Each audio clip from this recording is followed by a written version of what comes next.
আপনি রাজশাহী গিয়েছিলেন, সেখানে বিভিন্ন পত্রিকা বিভিন্ন শিরোনাম করেছে।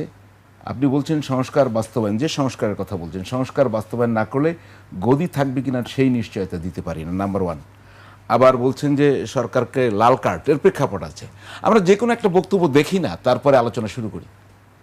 দেখি আমরা আমরাও আজকে তারেক রহমানের কাছে চ্যালেঞ্জ ছুড়ে দিতে চাই, বাংলাদেশে যদি আপনি সংস্কার বাস্তবায়ন না করেন তাহলে বাংলাদেশে আপনার গতি থাকবে কিনা সে নিশ্চয়তা আমরা দিতে পারি না। আচ্ছা, তো আপনাদের কাছে কি নিশ্চয়তার প্রয়োজন আছে তারেক রহমানের? সেই জায়গা থেকে যদি শুরু করেন তার গদি রক্ষার। 70% মানুষ ভোট দিয়েছিল যে সংস্কার বাস্তবায়ন করার জন্য। এই ইলেকশনটা একটা প্যাকেজ ছিল। এটাতে আমাদের কথা হয়েছিল যে রিফর্মের জন্য আমাদের ইলেকশন, অর্থাৎ গণভোটে হ্যাঁ এবং না, সাথে সাথে এটা কিন্তু অনেক দিন পরে এই ধরনের বাংলাদেশে ইলেকশন হয়েছে এবং এই ধরনের ইলেকশন বাংলাদেশের রিয়ার। অর্থাৎ এটাতে বাংলাদেশের মানুষের ভাগ্য পরিবর্তন হয় এবং মানুষ স্বপ্ন দেখেছিল বাংলাদেশের নতুন একটা চিত্র তারা দেখবে এবং মানুষের সন্তানগুলো যে আহত হয়েছে, শহীদ হয়েছে, সেই স্মৃতি এখনো মানুষের মাঝ থেকে যায়নি। এই যে আমাদের একজন সহযোদ্ধা, আমি যখন এখানে কথা বলছি তার জানাজার নামাজ হলো শহীদ মিনারে হচ্ছে, কারিনা আপুর, আমরা তার প্রতি সমবেদনা জানাচ্ছি এবং তাকে নিয়ে আওয়ামী লীগের হায়নারা অনেক নোংরা কথা বলেছে। তো ইনশাল্লাহ বাংলার মাটিতে তাদের বিচার হবে। তো সরকারও সেই ক্ষেত্রে যদি একই পথে হাঁটে এবং জনগণ যে তাদেরকে ম্যান্ডেট দিয়েছিল সেটা যদি বাস্তবায়ন না করে, তো জনগণ তো তাদেরকে আবার ফেলে দিত সক্ষমতা রাখে, অর্থাৎ জনগণের হাতে তো সব কিছু ক্ষমতা। তো জনগণের সাথে যদি কেউ গাদ্দারি করে, মুনাফিকি করে, জনগণ তো তাকে রাখবে না।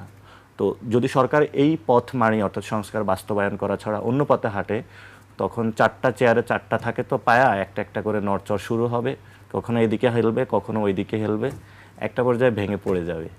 কোন দিকে হাঁটছে সরকার, কি মনে হয় এখন? সেটা হলো একটা সময় তো মেরুদণ্ড ভেঙেছিল, এবার কি ভাঙে সেটা আমরা নিশ্চয়তা দিতে পারি না। ওই সময় হলো ডিজিএফআই করেছিল বা অন্যান্য গোয়েন্দা সংস্থা, এবার হয়তো জনগণ করবে। আর যদি পালিয়ে যেতে পারে শেখ হাসিনার মতন, যদি, যেহেতু এবার আমরাও মনে করি এই সরকারের মধ্যে যারা আছে বিএনপি, তারাও ইন্ডিয়ার সাথে একটা নেগোসিয়েশন করে এসেছে এবং আমরা ভোট ব্যাংকে দেখেছিলাম অধিকাংশ হিন্দু যে ভোটটা তাদের পক্ষে গিয়েছে এবং ইন্ডিয়ান এস্টাবলিশমেন্টের জায়গাটা তাদের সাথে গিয়েছে। সে জায়গা থেকে আমরা মনে করি যদি ওইখানে পালাতে পারে তাহলে পালাবে, আর না হলে বাংলাদেশের মানুষের হাতেই তাদের জীবন যাবে। আচ্ছা, তাহলে বাংলাদেশের রাজনৈতিক নেতারা যদি পালাতে চায়, পালাবার কয়টা জায়গা আছে আপনি যদি আদর্শিক ভিত্তিক বলেন? হ্যাঁ, পালানোর জায়গাটা একটা আছে ইন্ডিয়া, আরেকটা হলো আগে ছিল লন্ডন। তো লন্ডন মনে হয় এবার পারবে না, আর এবার মনে হয় এটা আসলে যে যেদিকে সেট করে। তো জিয়াউর রহমানের পালাবার জায়গা ছিল হলো কবর। তো কেউ যদি বাংলাদেশের মাটি এবং মানুষের কথা চিন্তা করে, খালেদা জিয়াও তো চলে যেতে পারতো। উনি এখানে হসপিটালে মৃত্যুর সাথে পাঞ্জা লড়েছিল, একটা পর্যায়ে এইখানের মাটিতে গিয়েছে। তো আমরা যারা বাংলাদেশকে বিশ্বাস করি, আমরা মনে করি আমাদের পালাবার জায়গা একটাই, সেটা হলো বাংলার মাটির কবর, এবং সেটাতেই আমরা যাব। যত কিছুই না হোক আমরা সে প্রতিবাদটা জারি রাখবো এবং আমরা এটা অর্জন করে ছাড়বো। আর কেউ যদি মনে করে যে না, সে পালানোর জায়গা নতুন করে ইন্ডিয়া বানাবে বা অন্য কোথাও বানাবে, সেটা তার নির্ধারণ, সে নিজস্বভাবেই করবে, সেটা নিয়ে তো আমরা কোনো কিছু বলতে পারবো না। তবে আমরা মনে করি জিয়া লিগেসির কেউ ইন্ডিয়াতে এই ধরনের পদচিহ্ন রাখবে না। দিন শেষে মানুষের যে আকাঙ্ক্ষা সেটাতেই ফিরে আসবে, সে প্রত্যাশাও আমরা রাখি, প্রধানমন্ত্রীও সে পথে ফিরে আসবে। তো কেউ কেউ বলেন যে পাকিস্তানও পালাবার একটি জায়গা, এরকম কেউ আছে নাকি যারা পালাতে চায়?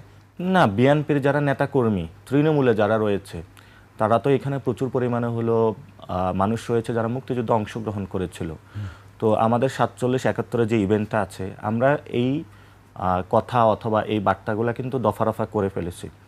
এখন আমাদের হলো উন্নয়ন প্রয়োজন, পেটে ভাত প্রয়োজন, এদিকে হলো আমরা এগোচ্ছি এবং আমাদের হলো ইনস্টিটিউশনগুলো পরিবর্তন প্রয়োজন। তো অনেকে মনে করে কারো তো হলো ইন্ডিয়া, কারো ভারত, এগুলো আমরা অনেক আগে সমাধান করে ফেলেছি, আমরা রক্ত দিয়েছি এগুলোর জন্য। 24-এ আমরা যেটা শহীদ হয়েছিল মানুষ, সেটা হলো বাংলাদেশের মানুষের জীবন জীবিকার পরিবর্তন।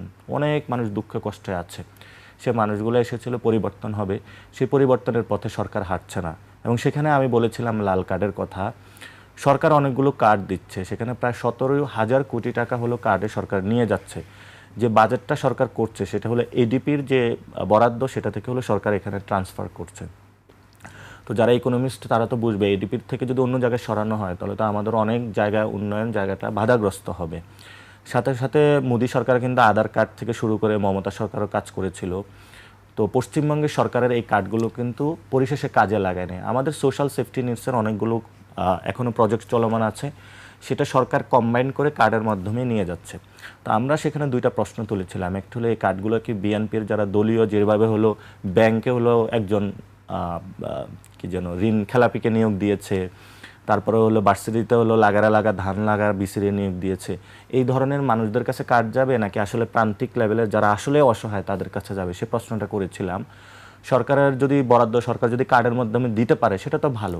তো আমি বলেছিল সরকার যদি কার্ডে মানুষের কাছে টাকা না যায়, শুধু মানুষের বিএনপির লোকদের কাছে যায় বা দলীয় লোকদের কাছে যায়, গুন্ডা বাটপাটদের কাছে যায়, চাঁদাবাজদের কাছে যায়, তখন তো মানুষ এখানে হলো লাল কার্ডে হলো ঘর থেকে নিয়ে এসে তাদেরকে লাল কার্ড দেখাবে।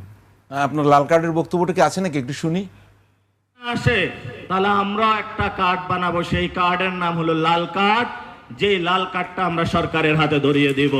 এই কার্ডে যদি টাকা না আসে তাহলে আমরা একটা কার্ড বানাবো, সেই কার্ডের নাম হলো লাল কার্ড, যে লাল কার্ডটা আমরা সরকারের হাতে ধরিয়ে দিব। এই লাল কার্ড তৈরিতে ধরেন সরকারের কার্ডে তো আপনি বলছেন এডিপি থেকে টাকা যাবে বিভিন্ন জায়গায়, আপনি বলছেন যে ভারতে আধার কার্ড টার্ড ছিল, ওগুলা আসলে খুব সাকসেসফুল প্রজেক্ট হয়নি। জায়গা তো আপনাদের লাল কার্ডে কারা বিনিয়োগ করবে? লাল কার্ডে মানুষের রক্ত বিনিয়োগ হয় সাধারণত, রেড মানে লাল, সেটাতে দেখেছেন অসংখ্য মানুষ 24-এ রক্ত দিয়েছিল।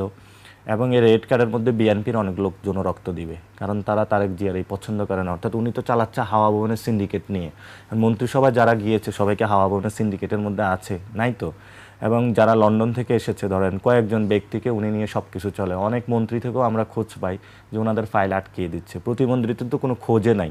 যখন মানুষ সিন্ডিকেটের মধ্যে যায় ওনার লোকরা কিন্তু ওনার উপরে বিরক্ত হচ্ছে। শেখ হাসিনা এভাবে চালিয়েছিল, যে শেখ ফ্যামিলির কোথাও নিক্সন, ওই যে আপনার বাগেরহাটে একজনকে দাঁড় করিয়ে দেয়। অর্থাৎ ফ্যামিলির মধ্যে আপনার চান্দা দিতে হবে দুই জায়গায়, একটা হলো হাসিনা অফিস আর একটা হলো রেহানা অফিস দিতে হবে। এখনও ওই ব্যবস্থাটায় জারি আছে, একটা অফিসে যাচ্ছে এবং কয়েকটা মানুষ হলে এগুলো পাচ্ছে। সরকারের ভিতর যারা তারাই তো বেশি ফুসে উঠবে, কারণ এই মানুষগুলো গুলিতে বিদ্ধ হয়েছিল, এই মানুষগুলো জেল খেটেছিল।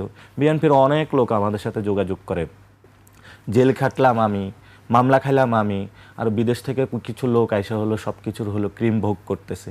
তো ওনারা কে বসে বসে আঙ্গুল চুষবে নাকি ওনারাও রেড কার্ড দেখাবে? তো এই যে অবজারভেশন আপনার এখন সিন্ডিকেট, আবার সেটা অবজারভেশনের অথেন্টিসিটি কোথায়? মানে আপনি কি ভিত্তিতে বলতে চান এটা? অথেন্টিসিটি হলো যখন সরকার বলতেছে হলো তেল আছে এবং সরকার তেল হলো পাম্পে পাঠিয়ে দিচ্ছে, আমরা যারা জনগণ তারা হলো পাম্পে গিয়ে তেল পাচ্ছি না। তাহলে মাঝখানে তেলটা কোথায় যাচ্ছে? তেল হলো আপনার পার লিটার মাঝখানে গিয়েছে 300-400 টাকা হলো গিয়েছে। অর্থাৎ মাঝখানে যারা আছে সিন্ডিকেটরা তারা তেলটা বাহির করে নিয়ে গিয়েছে। পরে যখন একটা সংসদীয় কমিটি গঠন হয়েছিল এটা কিছুটা রিজলভ হয়েছে, কিন্তু বিরোধী দলও বলছে, অর্থাৎ জামায়াতের আমিরও বলছে যে আমাদের সংসদীয় কমিটিতে আমরা ঢোকার পরে সলভ হয়েছে। আমি এই বক্তব্যে সমর্থন করি না, কারণ ভারত উত্তাল হয়েছে 2 টাকা হলো বাড়ানোর কারণে। আমাদের একসাথে হলো কয় টাকা বেড়েছে? 30-40 টাকা হলো বেড়েছে। বাংলাদেশের মানুষ আসলে খুব অসহায়, তাদের মুখ খুলে কথা বলারও জায়গা নেই আসলে। অর্থাৎ আপনার ট্রান্সপোর্টেশন থ্রু থেকে প্রত্যেকটা জায়গায় কিন্তু এটা ইফেক্ট পড়েছে। তো এটা কোনো সভ্য দেশে একসাথে এত টাকা তেলের দাম বাড়ানো এটা আসলে হইতে পারে না। এটা বাংলাদেশে হয়েছে। 2 নম্বর জিনিস হলো যে আপনার এই কারণ বাজার অফিসের নিচে আপনি একটু ঘুরে দেখবেন, সেই সিন্ডিকেটগুলো বন্ধ হয় নাই এখনও। আমি কয়েকদিন আগে এই যে রাজশাহী থেকে আসতেছিলাম, বিভিন্ন জায়গায় ভ্রমণে যাচ্ছি, এখনও তো বিভিন্ন জায়গায় টোল আমরা দিচ্ছি। মানুষ তো প্রতিনিয়ত এটা আমরা এক্সপিরিয়েন্সের মধ্যে দিয়ে যাচ্ছি। তো এই চাঁদাগুলা তো, তারপরে গুলিস্তানের ব্যবসায়ীরা আমাকে ফোন দিচ্ছে, এই যে মোতালেব প্লাজায় ডিরেক্টলি সেখানে ইন্টারভেন করে। থেকে ফোন আসে না? মতিঝিলে তো হলো ওই সেখানে ডিরেক্টলি তারা সব কিছুই দখল দিয়েছে। মতিঝিল থেকেও ফোন আসে, সব জায়গা থেকে ফোন আসে, আমি কয়েকটা জায়গা বললাম। এখন এই চান্দা তো শুধু হলো এরকম ছোট ব্যবসায়ী না, বড় ব্যবসায়ী, অনেক বড় বড় ব্যবসায়ী বলে ভাই রাতের বেলা যদি গুলশান অফিস থেকে ফোন আসে ওই দিনটা হলো মাটি হয়ে যায়। তো অনেক বড় বড় ব্যবসায়ী এই দুঃস্বপ্নের মধ্যে দিয়ে তাদের জীবন চলছে, তারা তো আমাদের কাছে বলে। তারপরে আমি একটা ওয়েবসাইট খুলেছিলাম চান্দাবাজ, সেখানে 13,000 রিপোর্ট পড়েছে, যেখানে মানুষ দুঃখ কষ্টের কথাগুলো বলে। অনেক মানুষ আমাদেরকে নক দিয়ে বলে এই পরিস্থিতির মধ্যে দিয়ে যাচ্ছে, আমার ঘর দখল করছে। যে ইলেকশনের আগে হিন্দুদের ঘরে ঘরে গিয়ে হলো ধমক দেওয়া হয়েছে। 5th গণ অভ্যুত্থানের পরে হিন্দুদের উপরে কিন্তু এই বিএনপি অনেক হামলা চালিয়েছিল, বলতেছে এটা হলো ট্রেইলার, এবার যদি ভোট না দাও সামনে বড় ট্রেইলার দেখবে। আগে এটা আওয়ামী লীগ করতো, এবার হলো বিএনপি। তাহলে শাহ আলী মাজারে কারা হামলা চালালো? অলরেডি তো অ্যারেস্ট হয়েছে। শাহ আলী এই যে স্বরাষ্ট্রমন্ত্রী এখানেই তো দ্বিচারিতা, এখানে কিন্তু মব হয়েছে এবং এখানে জামাতার হলো 3 জন জড়িত হয়েছে। আরমান হলো বক্তব্য দিয়েছে যে আমি এটার সাথে জড়িত ছিলাম না, কিন্তু এখানে মূল জায়গাটা হলো টাকার খেলা। শাহ আলী মাজারের হলো মার্কেট আছে, এখানে ধর্মীয় যে ফ্রেমিং আসে ফ্রেমিংটা কিন্তু এটা না। এখানে বিএনপিও টাকা চায়, জামাতও টাকা চায়। এখন আমার কথা হলো ওনারা ভাগ বটোয়ারা করলে যদি 3 জনের কমিটি হয় যে ঠিক আছে বিএনপির প্রেসিডেন্ট, সরকার দলীয় আছে, বিরোধী দলের সেক্রেটারি দিলেই তো শাহ আলী মাজারের সবকিছু সলভ হয়ে যায়। এখানে টাকার কিন্তু খেলা, আপনাদের এখানে অন্য সারোয়ার কোনো তুষার খেলা না। গিয়ে তো তোপের মুখে পড়েছে, আপনি দেখেছেন সেটা? হ্যাঁ, পড়বেই তো। কেন পড়লো? তারা কিন্তু বললো, আমি ভিডিওটা দেখাতে পারছি না, আপনি নিশ্চয়ই দেখেছেন, যে এনসিপি কেও দায়ী করেছে এই হামলার জন্য। তারা আমরা শুধু এনসিপি আজকে না, গণ অভ্যুত্থানের পর থেকে যেখানে যা কিছু হয় সেখানে এনসিপিকে একটু দায় দিয়ে দিতে হবে। কারণ হলো মনে করো যে এনসিপি হলো ফিউচার শক্তি বা নতুনভাবে দাঁড়াচ্ছে, সেই জায়গায় যদি তারা কোথাও একটু ফ্রেমিং করে দিতে পারে তাহলে বাচ্চাগুলোর একটু দমায় রাখতে পারবে। সো কল তারা যেটা বিএনপি থেকে এটা বলে থাকে যে শিশু পার্টি তারা বলে থাকে, তো ওনাদের শিশুগুলো ওনাদের একটু ঘরে শুনে দেখার দরকার। ওনাদের বাপের চেয়ে হলো শিশুগুলো একটু বেশি চালাক। অনেক বিএনপি নেতা গেলে বাবা এদিকে আসলে একটু ফেসবুকে ঢুকতে পারতেছেন, একটু চালায় দাও, কোন দিকে কি চলতেছে একটু দেখে তো। পোলা বলে বাবা অর্থনীতি তো অবস্থা খারাপ, বাপে বলে তাই নাকি। এই হলো বর্তমান পরিস্থিতি। একটু চালাক, এটাকে কি ফাদার অ্যাডভান্স বলবো না অন্য কিছু বলবো? এটা হলো যুগের সাথে অনেকে তাল মিলিয়ে চলতে হয়। ওনারা হলো ওল্ড গার্ডস বলে এগুলাকে, অর্থাৎ ওই মানুষের হলো দুর্নীতি চাঁদাবাজি টাকা আসে, তো ওনাদের হলো খাপ খায়ে জনগণের সাথে যে রাজনীতি ওনারা তো এটা করে না, ফলে তো নিজেদের কোনো পরিবর্তনও করতে হয় না। কিন্তু অনেক সন্তান রয়েছে রাজনীতিবিদদের, যেমন সালাউদ্দিন ভাই সন্তান রয়েছে এডুকেটেড, তারপরে খুসরু ভাইয়ের ছেলে রয়েছে ব্যবসা করে, ইসরাফিল ভাই এডুকেটেড, এরকম হলে মোশাররফ হোসেনের ছেলে খন্দকার মোশাররফ হোসেনের ছেলে রয়েছে এডুকেটেড, মিয়া রফিকুল ইসলামের ছেলে রয়েছে রাত ভাই, ওনারা কিন্তু এডুকেটেড, ওনারাই অবস্থাগুলা জানে বুঝে, হয়তো দেখে যে কিরে ভাই আমার বাপ এগুলা করেন, কি করবে ওরা, অসহায় অবস্থায় আছে আমাদের জেনারেশন। একটু ফিরে আসি, দুটো জিনিস আমি একটু বিস্তারিত জানতে চাই। প্রথমত আপনি বলছিলেন যে আপনি যে চান্দাবাজ যে ওয়েবসাইটটি খুলছিলেন 13,000 আপনার ওখানে অভিযোগ এসছে বা রিপোর্ট এসছে, সেটার উত্তর আমি একটু পরে জানবো। তার আগে এবং সেগুলা কি করেছেন, আপনি কি করবেন সেগুলো দিয়ে। সেকেন্ড হচ্ছে, ফোন আপনার কাছে কেন আসবে চান্দার শিকার লোকজন? এটা তো সরকারের কাছে যাবে, পুলিশের কাছে যাবে, তাদের কাছে না গিয়ে আপনার কাছে কেন আসে? আপনি কি ফাটাকেষ্ট? আচ্ছা, প্রশাসনে হলো এখানে আমি প্রশ্ন করছি, আপনি কি ফাটাকেষ্ট? না, আমি ফাটাকেষ্ট না, আমি জনকেষ্ট বলতে পারেন।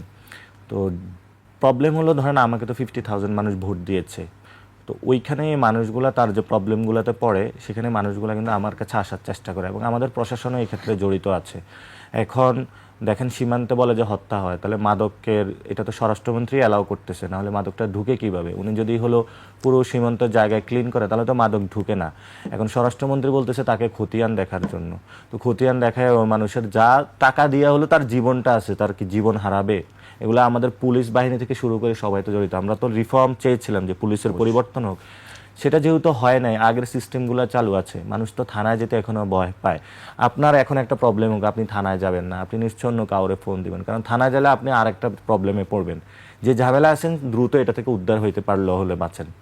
আর ওই যে অভিযোগ 13,000, এগুলো কি প্রকাশ করবেন? এগুলো তো একটা এগুলো হলো যাতে কোনো ভুল কোনো কিছু না যায়, সেজন্য হলো আমরা এগুলাকে রিচেক করতেছি, যাতে হলো যেগুলো প্রুভেন বা কাছাকাছি মনে হচ্ছে যে না এগুলা সত্য, সেগুলো আমরা যেহেতু স্বরাষ্ট্রমন্ত্রী চেয়েছে তার কাছে একদিন গিয়ে হ্যান্ড ওভার করবো, দেখি উনি বিচার করে।